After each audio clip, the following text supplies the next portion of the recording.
वालेकुम जी, मैं हूं लैपा बासी और आप देख रहे हैं मेरा यूट्यूब चैनल। बहुत सारे लोग कहते हैं कि भाई थोड़ा सा पॉज लेके बोला करें, लेकिन आप भी तो समझें कि छोटी सी वीडियो में इतना सारा कंटेंट कवर करना होता है तो जल्दी जल्दी बोलना पड़ता है। But I try my best कि आज की वीडियो में मैं आराम आराम से बोलूं ताकि आपको जो है वो मेरी वीडियो नॉर्मल स्पीड में देखने को मिले। आज था आईपीएल का final between Sunrisers Hyderabad and Calcutta night Riders. सबको ये लग रहा था इंक्लूडिंग मी के पैट कमिंस की सनराइजर्स हैदराबाद ये फाइनल जीत जाएगी, क्योंकि ऑन पेपर अगर देखा जाए तो Sunrisers Hyderabad were quite a strong side. ठीक है, काफी ज्यादा एक्सपीरियंस केकेआर की साइड पे था, लेकिन स्ट्रॉन्ग साइड अगर ऑन पेपर देखें स्टेटिस्टिकली टेक्निकली तो वो एसआरएच ही लग रही थी। लेकिन जिस तरह से आज का मैच वन साइडेड केकेआर ने पैट कमिंस को हराया, हर जगह पे चल रहा है, साइलेंसर को साइलेंस कर दिया गौतम गंभीर ने भी। गौतम गंभीर की तो वाइब ही अलग है, इसमें ना कोई शक व शुबात वाली कोई बात ही नहीं है। लेकिन मसला क्या है? मसला ये है कि आप लोगों को समझ नहीं आ रही आईपीएल लीग की ट्रॉफी में और वर्ल्ड कप की ट्रॉफी में जमीन आसमान का फर्क है। आईसीसी और आईपीएल की ट्रॉफी में जमीन आसमान का फर्क है, उसका कोई मुतबादिल ही नहीं है। हाँ ठीक है, आप टेम्पररी खुश हो सकते हो कि हमने जो है बहुत बड़ा कारनामा कर दिया है, हमने पैट कमिंस को फाइनल में हरा दिया, जो कि मानना भी चाहिए। श्रेयस अय्यर जिस तरह से उनका डाउनफॉल आया, T20 वर्ल्ड कप स्क्वाड में सिलेक्शन नहीं हुई और भी बहुत कुछ देखा, उनके लिए ये जीत बहुत ज्यादा जरूरी थी, उनके मूड को उनके पैशन को अपलिफ्ट करने के लिए। और ही becomes the first ever Indian cricketer जिन्होंने पैट कमिंस को एक नॉकआउट मैच में हराया है। और ये जो जीत है, और बाय द वे एक नॉकआउट मैच में नहीं, तीन नॉकआउट मैचेस में, सॉरी तीन नहीं, दो नॉकआउट मैचेस में उनको साइलेंस किया है और ये जीत अपने नाम की है। याद रखा जाएगा काफी अरसे तक। लेकिन मसला ये है कि वर्ल्ड टेस्ट चैंपियनशिप फाइनल आपको इंडिया ने हराया, ठीक है, मतलब ऑस्ट्रेलिया ने हराया, और वर्ल्ड कप आपको ऑस्ट्रेलिया ने हराया। तो इसकी डील आईपीएल के साथ अगर करेंगे तो मुनासबत थोड़ी सी बिगड़ जाएगी। और रही बात हम पाकिस्तानियों की, तो उतना ज्यादा ऑस्ट्रेलिया ने हमारे कॉन्फिडेंस को या हमारे दिलों को डेंट नहीं मारा जितना इंडिया को मारा। चलो हम तो पहले ग्रुप स्टेज में या फिर सेमीफाइनल्स में आउट हो जाते हैं, इंडिया फाइनल्स में आके पूरा ग्रुप स्टेज अच्छा खेल के जो है वो आउट होता है, तो वो फीलिंग ही थोड़ी सी अलग होती है। लेकिन जिस तरह से आज केकेआर ने अपनी खेल का मुजाहिरा किया, कहना पड़ेगा, मानना पड़ेगा, क्या जबरदस्त प्ले डिस्प्ले किया। वन साइडेड मैच था और बिल्कुल कहीं पे भी ऐसा नहीं लगा कि केकेआर ने थोड़ी सी भी स्पेस या थोड़ा सा भी रूम दिया हो एसआरएच को गेम में वापसी करने के लिए या कम बैक करने के लिए। और केकेआर इस विन को डिजर्व भी करता था। 10 ओवर्स में आज जिस तरह से उन्होंने टारगेट चेस कर लिया, मुझे तो एसआरएच पे हैरत हो रही है। हैरत इस बात पे हो रही है कि यार ये एसआरएच वही है जो पावर प्ले में 125 रन स्कोर करती थी, highest ever score in the history of IPL और T20 क्रिकेट के पावर प्ले में इतना स्कोर किया। और एसआरएच जो है आज उनका टोटल टारगेट ही 113 था। मतलब यार कॉन्फिडेंस सब कुछ shatter.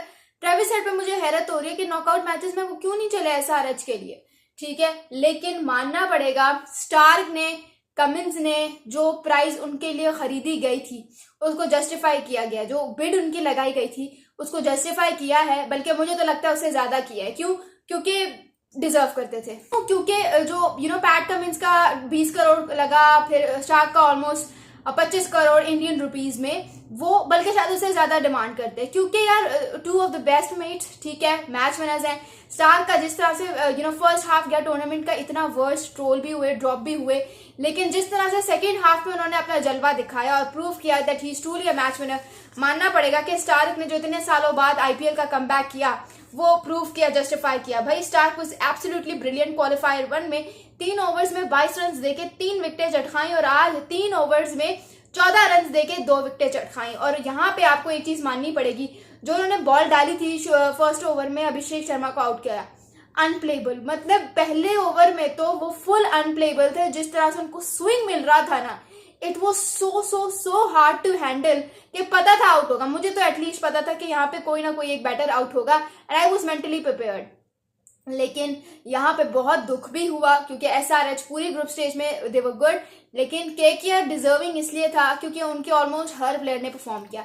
It was always a team effort from their side. कोई ये नहीं कि एक प्लेयर आके बैटिंग अच्छी कर रहा है तो मैच जीत गए, कोई एक बॉलर अच्छी बैटिंग कर रहा है तो मैच जीत गए, नहीं। अगर मैं आपको थोड़ा सा यहाँ पे बताऊं तो there every bowler holds a record of 15+ wickets, जो कि एक रिकॉर्ड है अपने आप में। उसके अलावा ओपनिंग पेयर उनका इतना डिस्ट्रक्टिव छाया हुआ था ओपोनेंट्स पे के बात ही ना करें। स्पिनर्स ने जिस तरह से जाल बिछाया हुआ था अपने स्पिन का वो बड़ा बढ़िया था, वो बड़ा कमाल था। फिर उस तरह से जो दो आयर्स, एक श्रेयस आयर थे, एक इनकातिश आयर थे, जिस तरह से उन्होंने मिडिल ऑर्डर में स्टेबिलिटी बनाई हुई थी, मिडिल ऑर्डर को संभाला हुआ था, वो चीज बड़ी जबरदस्त थी। फिर यहाँ पे आपको मानना पड़ेगा कि पूरी यानी कि जो टीम एफर्ट है ना वो उन्होंने डाली है, ठीक है, और डिजर्व करते थे जीतना, और आज जिस तरह से जीते हैं ये याद रहेगा। पहले 2014 इन्होंने आज तीसरी ट्रॉफी जीती है, और इससे पहले ये 2012 में जीते थे, फिर 2014 में जीते थे, और आज 10 साल बाद आईपीएल की ट्रॉफी अपने नाम की है। यहाँ पे आपको केकेआर ने एक बड़ी जबरदस्त फाइंड दी है, और वो है हर्षित राणा। यस, हर्षित राणा एक अनकैप्ड प्लेयर होने के बावजूद जिस तरह से अपने आप को एग्जीक्यूट करवाते रहे throughout this season, 13 matches में 19 विकेट्स चटकाई with an average of 19.63 and an economy rate of 9.25। Absolutely brilliant. बहुत ज्यादा कॉन्फिडेंस मिलेगा और इंडियन टीम में जल्द अपनी जगह बनाएंगे। ना सिर्फ ये बल्कि सुनील नारायण जो एक छुपे रुस्तम थे, जो कि एक हिडन टैलेंट केकेआर ने रखा हुआ था, प्रॉपर मैच विनर, अगर इनका थोड़ा सा जिक्र किया जाए, 482 रन्स, ठीक है, with strike rate of 180, 17 wickets with N economy rate of 6.9, most valuable player of the tournament. और ना सिर्फ ये बल्कि सेकंड बेस्ट इकोनॉमी रेट, अगर आप बॉलर्स की बात करें तो सबसे जो सेकंड बेस्ट है वो सुनील नारायण होल्ड करते हैं भाई। 3 गेम्स में मिनिमम की बात कर रही हूँ। फिर आज जो फाइनल में इनकी फिगर्स रही थी, वो 4 ओवर में 16 रन देके 1 विकेट चटकाई। हैरत मुझे ये हो रही थी कि आज गौतम गंभीर और Sunil Narayan they were smiling at the same time. मतलब ये तीनों बिल्कुल भी एक्सप्रेशन नहीं, दोनों एक्सप्रेशन देते ही नहीं है, विकेटें गिर रही। मैं कह रही थी गौतम आज तो हंस लो, आज तो तुम फाइनल जीत रहे हो, आज तो हंस लो, और अल्लाह अल्लाह करके वो हंस ही बैठे। लेकिन क्या जबरदस्त मैच हुआ। एंड T20 वर्ल्ड कप अब आ रहा है, hope you all are excited. मैं भी एक्साइटेड हूँ। और उसके अलावा क्या जबरदस्त आईपीएल हुआ। लेकिन मानना पड़ेगा कि ये वाला फाइनल देख के लगा नहीं कि आईपीएल इतना इस दफा धमाकेदार हुआ था। पिछला आईपीएल जो गुजरात और चेन्नई का हुआ था वो बिल्कुल आउट ऑफ द बॉक्स लग रहा था, लेकिन ये वाला जो आईपीएल था वो गया बड़े मजे का। लेकिन फाइनल उस तरह से जिसे कहते हैं थ्रिलर नहीं देखने को मिला। आपको क्या लगता है मुझे कमेंट्स में जरूर बताइएगा। This is live Abbasi signing off.